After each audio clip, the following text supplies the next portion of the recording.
Estamos de volta aí, ainda na aula 1, né? Mais um bloco aí da aula 1. Nós falamos aqui, ó, que são elementos da ação,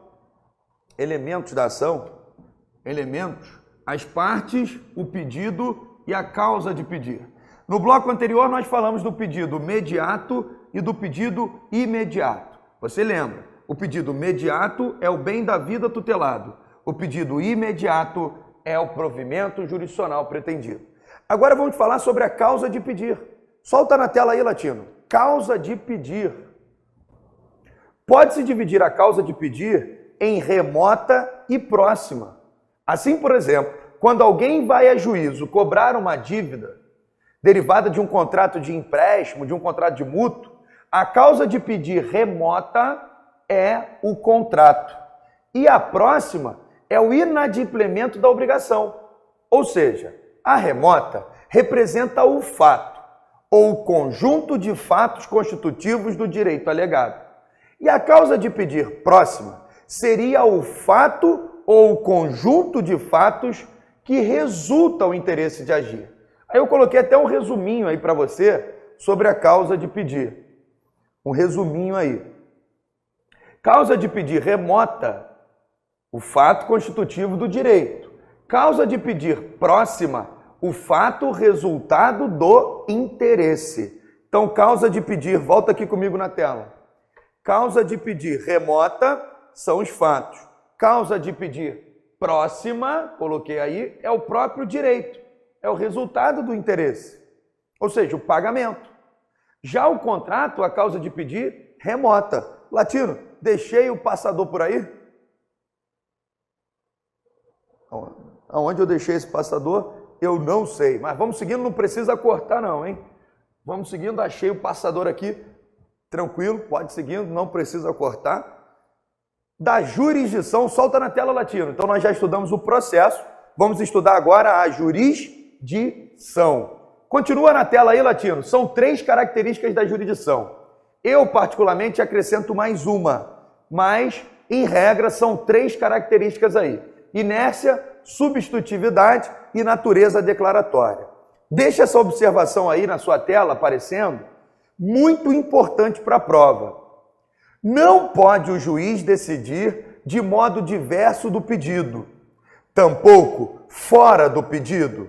Tem-se nesses casos sentenças que são chamadas citra petita, é aquela sentença que fica abaixo, aquém do pedido, aquém da demanda, ultra petita, que ultrapassa, que concede mais do que foi pedido, e aquela chamada de extra petita, que concede algo diverso do que foi pedido. Vamos analisar então aí as características da jurisdição. Deixa na tela, Latino. São características da jurisdição.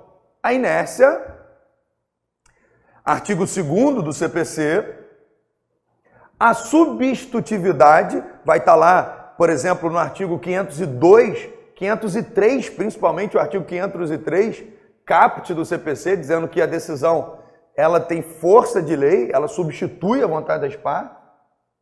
E natureza declaratória, a jurisdição é o Estado declarando, dizendo seu direito. Eu, com base no livro, pode voltar comigo rapidinho, Latino? Professor Francisco Sancler, com base no livro, né, do professor Humberto Teodoro Júnior, acrescenta mais uma característica, a imperatividade, tá bom? Mas em tese, a maioria das doutrinas aí de processo civil são 3 características da jurisdição: inércia, substitutividade e natureza declaratória. Vamos começar aí, primeiro pelo conceito de jurisdição. Solta na tela o livro do professor Alexandre Câmara, Latino. Olha o livro aí, isso é cultura, o curso Top 10 vai estudar diversas doutrinas. Está aparecendo ali na sua tela da jurisdição. Peguei um tópico aqui do livro do professor Alexandre Câmara. O professor Alexandre Câmara explica que a jurisdição é uma das 3 funções do Estado. É uma função estatal por definição. Portanto, só pode ser jurisdição o que provenha do Estado. Observação importante feita pelo professor Câmara é que a lide, que é o conflito de interesse, o que é uma lide? É um conflito de interesse qualificado por uma pretensão resistida. A lide não é o elemento essencial da jurisdição, mas sim o conflito é um elemento acidental. É que existem casos de jurisdição sem lide, sem conflito, como por exemplo nos casos de anulação de casamento. Jurisdição, diz o professor Alexandre Câmara, aparece aí na sua tela, é uma função estatal de solução de causas que são submetidas ao Estado através do processo. Jurisdição é uma função estatal de solução de causas que são submetidas ao Estado através do processo. Volta aqui comigo, por favor. Jurisdição, diz o professor Alexandre Câmara, é a solução de casos. Isso é um tema até bem polêmico, sabia? No tocante ao estudo do tema jurisdição.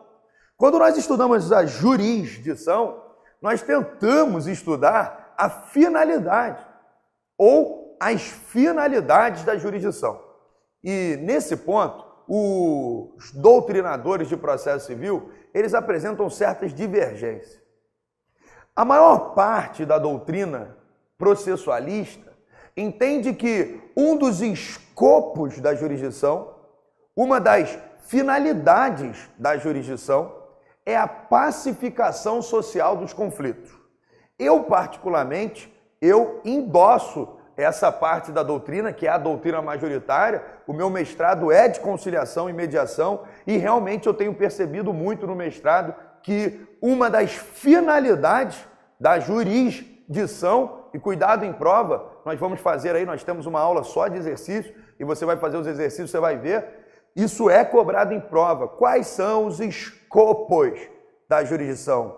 Quais são as finalidades da jurisdição? E uma das finalidades da jurisdição, isso você vai encontrar no teu material em PDF, eu já falei em outro bloco, mas eu vou sempre reiterar, para a gente evitar perguntas e respostas assim que às vezes sejam desnecessárias. Eu prefiro às vezes ficar tirando dúvida dos alunos do que respondendo uma pessoa que pergunta se vai ter 12 horas ou 12 horas e 30 minutos. Eu prefiro responder aquelas perguntas. E antes que você me pergunte, o material, a obra de arte, ela sempre é maior do que os slides. Slides são resumos de aula, mas eu estou disponibilizando os dois.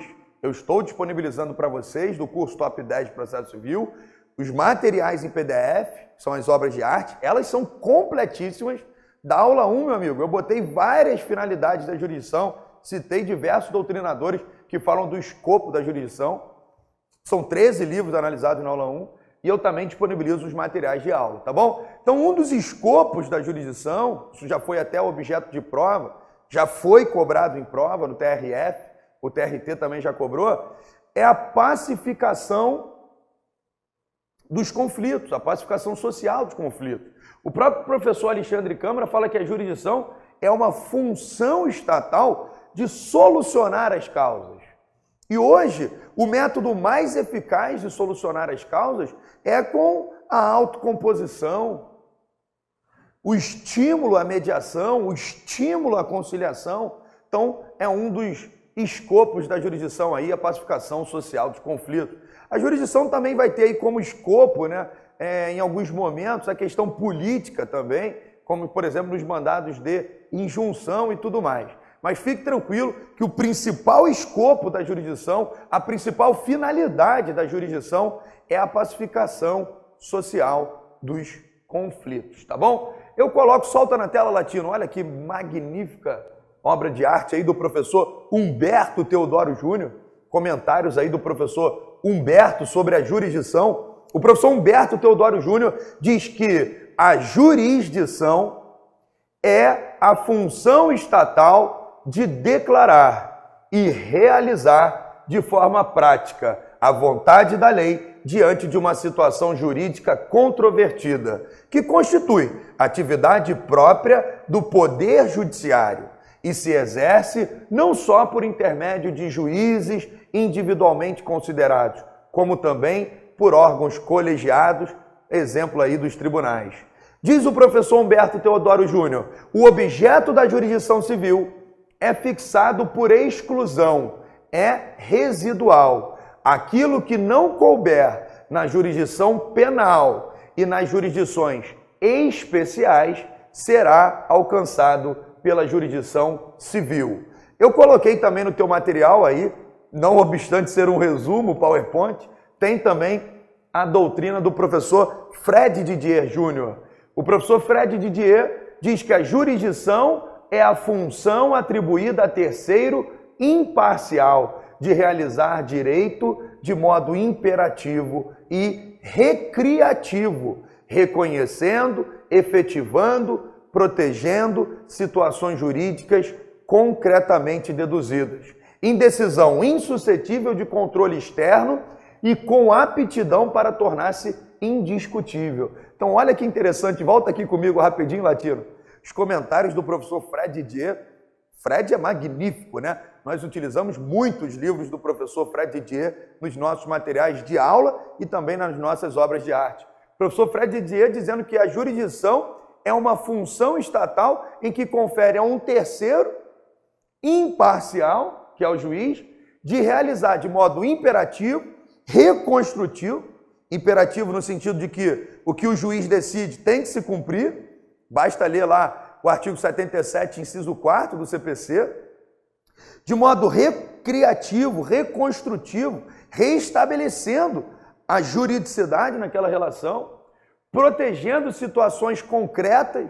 O juiz vai ter que proteger situações concretas, né? A jurisdição tem como isso, como objetivo, e em decisão que pode se tornar indiscutível. Quando nós estudarmos lá a coisa julgada do artigo 502 do CPC, você vai aprender comigo, já na aula 1, já aprendendo, que a coisa julgada é imutável, indiscutível e irrecorrível. Artigo 502 do CPC. Coisa julgada material, imutável, indiscutível e irrecorrível. E o professor Fred fala, a jurisdição, o que ela decide, tem aptidão para se tornar indiscutível. E ela não vai sofrer controle externo. Olha o direito administrativo aí, interdisciplinando. Lembra lá do direito administrativo que você estuda controle interno, externo, controle popular? O Poder Judiciário não vai sofrer controle externo das suas decisões, de maneira alguma. Pode sofrer controle externo das suas verbas orçamentárias. Agora, das decisões judiciais, não vai ter controle externo. Latino, solta na tela mais uma doutrina de processo civil, agora o clássico professor italiano Chiovenda. Isso é saudoso professor italiano, mestre aí Chiovenda, que inspirou o nosso Código de Processo Civil anterior, né? A jurisdição, dizia o professor Chiovenda, é a função do Estado que tem por escopo, olha o escopo aí aparecendo, a atuação da vontade concreta da lei por meio da substituição. Então, o escopo é a atuação da vontade concreta da lei por meio da substituição. Volta comigo, Latino. Lembra das características da jurisdição? Inércia, substitutividade, natureza declaratória, e basta ver aqui ó, o conceito do professor Fred Didier, imperativa também. Então o professor Chiovenda já falava, substituição. A jurisdição ela vai externar a vontade concreta da lei por meio da substituição. Às vezes o pai quer ficar com a guarda do filho, só que a lei diz que a regra é a guarda compartilhada. Então o juiz vai substituir a vontade do pai.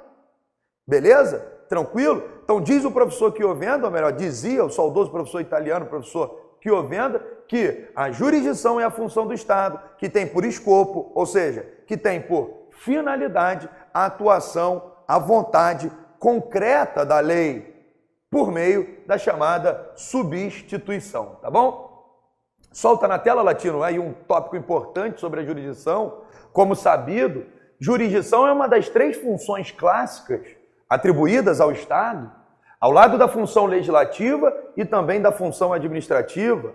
É função estatal por definição e, portanto, não se pode aceitar a tese da natureza jurisdicional de outros mecanismos de resolução de conflitos, como é o caso, por exemplo, da arbitragem. Equivalentes da jurisdição não têm natureza verdadeiramente jurisdicional. Só pode ser jurisdição o que provenha do Estado. Para buscar definir jurisdição, é preciso, em primeiro lugar, dizer o que ela não é. E é importante dizer, está aparecendo aí na sua tela, que a jurisdição não é uma função estatal de composição de lides. Em primeiro lugar, porque nem sempre existe uma lide, um conflito. Assim entendido, aquele conflito qualificado por uma pretensão resistida.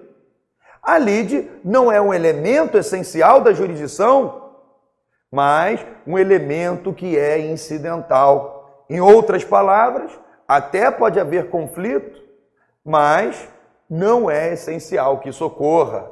Ainda na sua tela aparecendo, atenção, existem casos de jurisdição sem lide, existem casos de jurisdição sem conflito, como se dá, por exemplo, quando se tem uma demanda necessária, assim entendida aquela demanda que se propõe nos casos em que o direito só pode ser efetivado através de um processo, como, por exemplo, no caso de anulação de casamento, em que o resultado só pode ser produzido através de um processo jurisdicional, mesmo que não exista um conflito entre os interessados.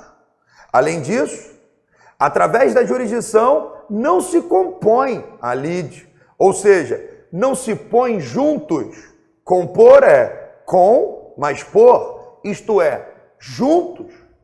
Os interesses em conflito, como acontece nos casos de solução de litígio, se dá por algum meio consensual, mas se impõe uma solução, que é o resultado adjudicado por força do qual se reconhece o direito de alguém em detrimento de outro. Volta comigo aqui, Latino. Presta muita atenção, nós já falamos isso no outro bloco, mas é importante reiterar. A lide é um conflito de interesses qualificado por uma pretensão resistida, lide. Nem todo processo tem lide. O exemplo aqui dos livros do professor Alexandre Câmara, o exemplo da anulação do casamento, podemos impedir a anulação do casamento sem ter conflito. Então, não necessariamente vai ter conflito. E quando fala-se aqui que, além disso, através da jurisdição, não se compõe a lide, ou seja, não se põe juntos, porque a lide, normalmente, ela surge antes do processo. Uma empresa negativou o meu nome indevidamente, eu fui à empresa e ela não quis retirar. Ali formou a lide. Mas é óbvio que existem casos em que a lide pode se compor no curso do processo. Às vezes pode ocorrer da lide se compor ali, no curso do processo, entre o assistente e o assistido. Entre o sócio que teve que pagar uma dívida na qual ele tem a responsabilidade solidária e que ele utiliza do chamamento ao processo. Então, a lide não é um elemento essencial da jurisdição, mas ela pode sim, em alguns casos, se tornar um elemento incidental da jurisdição. Solta na tela, Latino. É muito importante observar que tão pouco se pode definir jurisdição como uma função estatal de atuação da vontade da lei. Isto por não se poder acreditar na existência de algo como uma vontade da lei ou uma vontade do legislador. A lei, que não é um ser, não é dotada de vontade própria, e a vontade do legislador é algo que, a rigor, não existe. E se existisse, seria irrelevante. Qual é a relevância de se determinar porque uma lei foi feita, porque um texto, o que tem? Qual terá sido a vontade daqueles que escreveram? Será que a lei foi aprovada pelo legislativo por unanimidade? O que terá que ser levado ao integrante do legislativo a voltar sua aprovação? Será que todos fizeram no mesmo motivo? Será que todos os deputados aprovaram a lei pelo mesmo motivo? E qual a importância disso? Isso, na verdade, demonstraria irrelevância de se perquirir a vontade da lei. Então, volta aqui comigo. Para gabaritar processo civil, eu não preciso ficar colocando chifre na cabeça de cavalo. Eu tenho que ser o máximo objetivo possível. Não preciso, em alguns pontos, porque em outros é interessante conhecer, mas descobrir se o relator votou uma lei por unanimidade, se não votou, se o motivo dele era um, do Tiririca era outro. Isso vai se tornar irrelevante para nós gabaritarmos processo civil. Vamos a outra situação interessante aí. Vamos estudar as características dessa jurisdição. Solta na tela, Latino. Nós já vimos as características. Vamos começar pela inércia. A inércia não é só um princípio. A inércia também é uma característica da jurisdição. E pela inércia da jurisdição, entende-se a exigência estabelecida pelo ordenamento jurídico de que o Estado só exerce função jurisdicional mediante provocação. Olha o artigo 2º aparecendo na sua tela.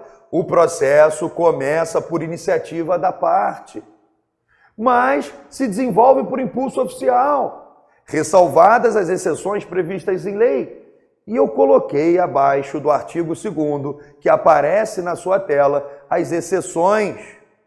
A mais cobrada pela banca FGV é o artigo 712, verificando o desaparecimento dos autos, eletrônicos ou não, pode o juiz, de ofício, qualquer das partes ou MP, promover-lhe a restauração. Vem comigo aqui, Latino. Muito cuidado. A inércia é um princípio, o princípio da inércia. Só que a inércia também é uma característica da jurisdição. Ou seja, a jurisdição não pode atuar de ofício, mas o próprio artigo 2º do CPC reconhece que existem exceções. E no teu material eu coloquei 3 exceções, as 3 mais cobradas. Na aula de exercício você vai ver. O artigo 712 do Código de Processo Civil é muito cobrado em prova. Trata da restauração de autos. O artigo 738 também, que trata da herança jacente, aquela que não tem herdeiros. E o artigo 744, que trata da ausência. O 732, 738 e o 744 são importantes para a prova. Então você que está grifando o teu código, maceteando o teu código todo, no artigo 2º, faça uma remissão para o 712, 738 e 744. São exceções a características da inércia. Outra característica, solta na tela, Latino, substitutividade. É outra característica da jurisdição. Substitutividade. A jurisdição é uma função estatal exercida em razão da vedação da autotutela. O que é autotutela? É você exercer o seu direito com as suas próprias mãos, com as suas próprias razões. Dessa forma, incumbe ao Estado exercer jurisdição e praticar os atos necessários à satisfação dos direitos que por autotutela não se pode tutelar.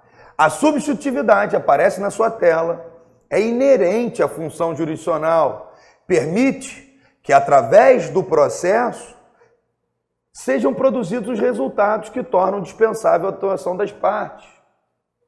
Observação: apesar desta característica, devemos lembrar que existem casos em que as partes podem exercer os seus direitos com a chamada mão própria. São exceções, mas são exceções expressamente autorizadas, como, por exemplo, no caso de autotutela da posse, defender a sua casa. Outra característica que aparece na sua tela, a natureza declaratória, ela é uma característica da jurisdição. A terceira, e para muitos, a última característica da jurisdição é a sua natureza declaratória. É que através da jurisdição que o Estado não cria direitos subjetivos, mas reconhece direitos pré-existentes. Este é um ponto relevante. Ninguém vai ao judiciário em busca de um direito que já tem, mas não foi reconhecido. A atividade jurisdicional é essencialmente declaratória de direitos que já se tem, mas que não foi reconhecido. Você já tem o direito, mas não está conseguindo exercer, agora sim você vai ao judiciário. A atividade jurisdicional é essencialmente declaratória de direitos, reconhecendo e atuando posições jurídicas de vantagens pré-existentes, tá bom? Então volta comigo aqui, Latino. No nosso PowerPoint de aula, nós colocamos aí 3 características da jurisdição: inércia, substitutividade, natureza declaratória. Na obra de arte, nos nossos PDFs, que você pode baixar aí na área de download e também aqui nos videoaulas, eu gostaria de acrescentar mais uma característica da jurisdição: a imperatividade. Muitos professores colocam a imperatividade como característica da jurisdição. E justificamos, nós que falamos dessa característica, em razão da previsão expressa do artigo 77, inciso 4º do CPC. Artigo 77, inciso 4º do CPC. O artigo 77, inciso 4º do CPC, diz que são deveres das partes e dos procuradores cumprir com exatidão as decisões judiciais e não criar embaraços para a efetivação das decisões judiciais. Inclusive, o parágrafo 2º do artigo 77, inciso 4º do CPC, diz que as partes que não cumprem as decisões com exatidão estão sujeitas a uma multa de até 20%. É a multa, porque nesse caso, não cumprir com exatidão as decisões judiciais e criar embaraços à sua efetivação configura mais do que uma litigância de má-fé, configura ato atentatório à dignidade da justiça. E muitas das vezes, não cumprir uma decisão judicial configura também crime de desobediência. Então, alguns professores colocam que a imperatividade também é uma das características da jurisdição. No teu material, no teu PDF, tem lá o motivo pelo qual nós, professores, colocamos essa aí característica, tá bom? Solta na tela, Latino, já estudamos o processo, a jurisdição. Agora na tua tela aí, vamos estudar a ação. A ação, deixa na tela, Latino, o direito de ação também está previsto na Constituição da República, está no artigo 5º, inciso 35. Tal direito é assegurado a todos que participam do processo ou que de alguma forma possam ou possuam interesse em participar.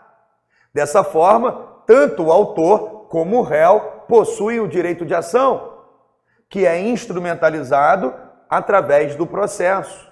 O exercício do direito de ação será exercido após preenchidos dois requisitos, que são chamados condições da ação: interesse e legitimidade. Essas condições estão no artigo 17 do CPC. O artigo 17 do CPC diz: para postular em juízo, é necessário ter interesse e legitimidade. Latino, volta comigo aqui, Latino. Volta comigo aqui na tela. Essa confusão, esse bolo doido aqui, né? Começa com a petição inicial, vai a distribuição, vai a conclusão, juízo de admissibilidade, citação, conciliação, contestação, réplica, saneamento e sentença, beleza? O direito de ação, isso é muito importante que se diga, alguns concursos já cobraram isso, ele é bifrontal. Bifrontal. Chama-se teoria da bifrontalidade do direito de ação. Viu? Vocês que estão estudando há mais tempo aí, mesmo sendo aula 1, mesmo sendo um pouquinho beabá, nós vamos nos aprofundar. O que é a teoria da bifrontalidade do direito de ação? Teoria, para você que gosta de anotar, da bifrontalidade do direito de ação. Significa que ambos os sujeitos do processo possuem direito de ação. Não só o autor, mas o réu também possui direito de ação. Teoria da bifrontalidade do direito de ação. Quer um exemplo da teoria da bifrontalidade do direito de ação? Latino, o autor pode desistir do processo? O autor pode. O autor pode desistir do processo até a sentença. Ele pode desistir do processo até a sentença. Está lá no artigo 485 do CPC. Ele pode desistir do processo até a sentença. Só tem um problema. Após a contestação, aqui, ó, essa fase aqui do processo, após a contestação, o autor só pode desistir do processo com autorização do réu. E cuidado em prova, tá bom? Esse curso aqui, top 10, é feito para você gabaritar. Algumas provas dizem que é até a citação. Tá errado. O autor pode desistir da ação até a sentença. E após a contestação, depende de autorização do réu. Isso está lá nos parágrafos 4º e 5º do artigo 485. Parágrafos 4º e 5º do artigo 485. Após a contestação, o autor só pode desistir da ação com a autorização do réu. Por quê? Porque o réu também tem direito de ação. Então eu recebi algumas mensagens aí, Luciano, Vinícius, Mauro, vários amigos meus, alguns já servidores, né? Servidores públicos, dizendo que compraram esse curso aí para estudar para a prova de juiz e o outro comprou para... O Vinícius, por exemplo, vai fazer a prova aí, um grande abraço para o Vinícius, vai fazer a prova de procurador, o Diogo, né? Diogo, um grande abraço para você também aí, você vai fazer a prova de procurador. Então, se estiver lá, cara, numa prova oral, por que após a contestação, o autor só pode desistir da ação com autorização do réu? Porque o direito de ação é bifrontal. Teoria da bifrontalidade do direito de ação. Num concurso público recente do TRE, cobrou se o réu podia pedir gratuidade de justiça. É lógico que pode. Se o réu podia pedir tutela provisória, também pode. O réu também tem direito de ação. Tanto é que agora a reconvenção, nós vamos estudar isso numa aula oportuna, é feita dentro da contestação. E mesmo que a contestação, mesmo que o autor desista da ação, o réu pode continuar com a reconvenção dele. Tá bom? Tranquilo? Então o direito de ação ele é bifrontal. Solta na tela aí, Latino. Direito de ação. E para exercer esse direito de ação, diz o artigo 17 do CPC, deve-se observar as condições da ação, o interesse e a legitimidade. E aí, um outro aspecto importante é auferir o interesse. Porque o interesse, o que é interesse? Está aparecendo na tua tela aí. O interesse é um binômio. É necessidade da tutela jurisdicional e adequação da via proposta. Necessidade e adequação. Por exemplo, eu não posso ir, pode deixar na tela, Latino, eu não posso ir para o tribunal do júri pedir uma separação judicial. Não é a via adequada. Então, dentro das condições da ação, especificamente dentro do interesse, nós temos que analisar a necessidade da tutela jurisdicional e a adequação da via eleita, a adequação da via processual. Por isso eu coloquei essa observação aí. A verificação das condições da ação se dá através de uma técnica. Muitos chamam de teoria, é uma teoria. Mas, na verdade, nós analisamos as condições da ação através de uma técnica conhecida como técnica da asserção, que significa a afirmação. O juiz, ele admite as alegações das partes como verdadeiras. Outro fator importante é que as condições podem ser conhecidas de ofício pelo juiz, ou alegado por qualquer das partes, em qualquer tempo e grau de jurisdição. Pode deixar na tela, Latino. Teorias sobre o direito de ação. Vamos estudar as teorias. A primeira teoria que se estudava no passado era chamada teoria concretista. De início, haviam chamados concretistas. Aqueles que adotavam as teorias que eram chamadas de concretistas, que não conseguiam distinguir com clareza do direito material a ela subjacente. Eram aqueles que condicionavam a existência do direito de ação ao próprio direito material que o Estado estava discutindo. Entre as condições da ação, para os concretistas, estava de que o autor tivesse razão. Daí porque só consideravam ter havido ação em sentido estrito, quanto ao final fosse proferida uma sentença de procedência. Isto é, quando o pedido do autor fosse acolhido. Para eles, para os concretistas, só tinha ação quem ao final tivesse razão. Se ao final a sentença fosse de improcedência ou de extinção sem resolução do mérito, não teria havido ação em sentido estrito. Volta comigo aqui, Latino. A teoria da asserção, ela nasceu depois. Bem no início, nós estudávamos a teoria concretista. A teoria concretista também estuda a condição da ação. Só que para a teoria concretista, só vai haver direito de ação quem ganha o processo. Lá, a condição para o exercício da ação é a vitória. Na teoria concretista, professor, a teoria concretista é adotada no ordenamento jurídico em vigor? Não. Mas cai em prova? Cai. Principalmente comparando uma teoria com a outra. É lógico que é mais cobrado nas provas de nível superior. Nas provas de nível médio, cai teoria também, com menor complexidade. A prova da FGV, por exemplo, de nível médio, cobra muito teoria. Muito! Não vem falar aqui porque a sua prova é de nível médio que não cai teoria. Vamos fazer as questões da FGV em outros blocos, você vai ver. Cai sim. Vou entregar simulados aí da aula 1, você vai ver. Então, teoria concretista estudava o seguinte: olha, só tem condição da ação, só exerceu o direito de ação aquele que ganhou o processo. É lógico que essa teoria não é adotada no Brasil. Depois, solta na tela, Latino, tivemos uma pequena evolução da teoria concretista para teorias que chamavam de teorias abstratas puras, que aparece na sua tela aí, teorias abstratas puras. Tá na tela, não tá, Latino? Teoria abstrata pura significa o seguinte: ela vinha no oposto extremo das teorias concretistas. Surgiram aí as chamadas teorias abstratistas puras. Para os seus defensores, haveria a ação em sentido estrito, independentemente do tipo de resposta dada pelo judiciário. Fosse a sentença de procedência, fosse a de improcedência ou extinção do processo sem mérito. Para as teorias abstrativistas puras, para essa corrente, não há diferença entre ação em sentido amplo e ação em sentido estrito. Entre ação em sentido estrito e o direito de acesso à justiça, garantido constitucionalmente. Nenhuma dessas teorias a respeito da ação pareceu inteiramente convincente.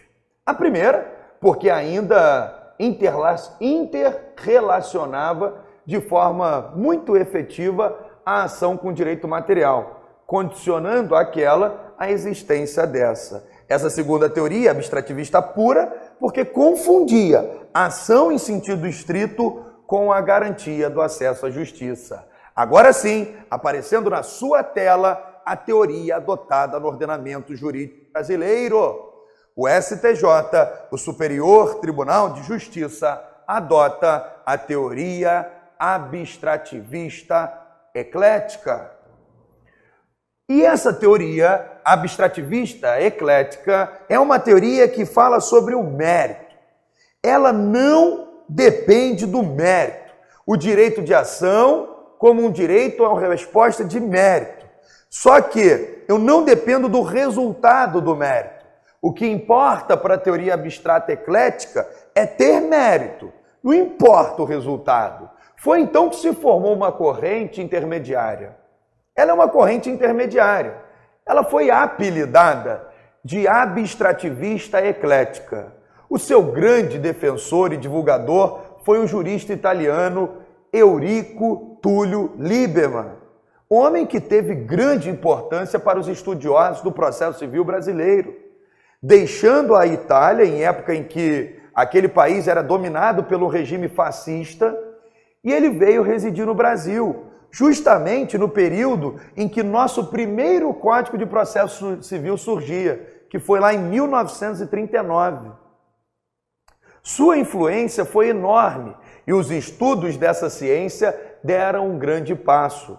Lieberman e seus discípulos, que mais tarde se tornaram grandes processualistas, formaram aquilo que hoje se chama Escola Paulista do Processo Civil. Ele foi um grande defensor da chamada teoria abstrata eclética. Para compreendê-la, porém, alguns conceitos iniciais são necessários. É preciso saber o que significa a palavra mérito. Em processo civil, ela, o mérito, é empregada como sinônimo de pretensão inicial. Daquilo que o autor pede, daquilo que o autor postula. Quando se diz que o juiz extinguiu o processo sem resolução de mérito, informa-se que ele pôs fim ao processo sem examinar o pedido. Para a teoria eclética, o direito de ação em sentido estrito é o direito a obter uma resposta de mérito, isto é, uma decisão positiva ou negativa a respeito da pretensão formulada. No processo de conhecimento, as respostas de mérito são as sentenças de procedência ou de improcedência. Tanto uma quanto outra examinam a pretensão inicial. A primeira, em sentido positivo, e a segunda, em sentido negativo. A teoria eclética não é concretista, mas abstrativista, porque não condiciona a existência de ação à do direito material sustentado pelo autor. Ele terá direito de ação, mesmo que se verifique ao final que não tinha razão, nem era titular do direito alegado. Terá havido o exercício do direito de ação, mesmo quando a sentença for de improcedência, quando o juiz entender a razão, não está ao postulante. Daí o caráter abstrato da ação para esta teoria, mas como ela não se conforma com qualquer resposta, exigindo que seja de mérito, alguns apelidaram de abstrativista eclética. E a teoria abstrativista eclética, no Brasil, foi poderosa pela influência do professor Liebman, tendo entre os seus discípulos o professor Alfredo Buzard, autor do projeto que resultou do Código de 73. Entre nós foi acolhida, cuidado em prova, a teoria abstrativista eclética, tanto pelo Código atual como pelo Código revogado. No Brasil, a palavra ação pode ser empregada em dois sentidos. No amplo, como direito de acesso à justiça, que movimenta a jurisdição, e como direito a obter uma resposta de mérito no sentido estrito da palavra. Volta aqui comigo, Latino, devem estar com saudade aí, já caminhando para o final do bloco. Vimos a teoria concretista, né? Vimos a teoria abstrata pura, mas nós vimos aí que no Brasil é adotada a teoria abstrata eclética. A teoria abstrata eclética, ela independe do resultado, mas ela busca mérito. Em sentido estrito, ela busca mérito, ou seja, busca analisar a pretensão, o pedido, o mérito. Agora, já num sentido amplo, a teoria abstrata eclética, ela reconhece o direito de ação para aqueles que postulam no Poder Judiciário, independente do mérito. Em sentido amplo, não depende do mérito. Em sentido estrito, depende do mérito. Latino, quantos minutos aí? 42? Vamos ficando por aqui para não ficar cansativo para o Latino, para mim e principalmente para os nossos queridos alunos aí que estão assistindo a aula. Até o próximo bloco.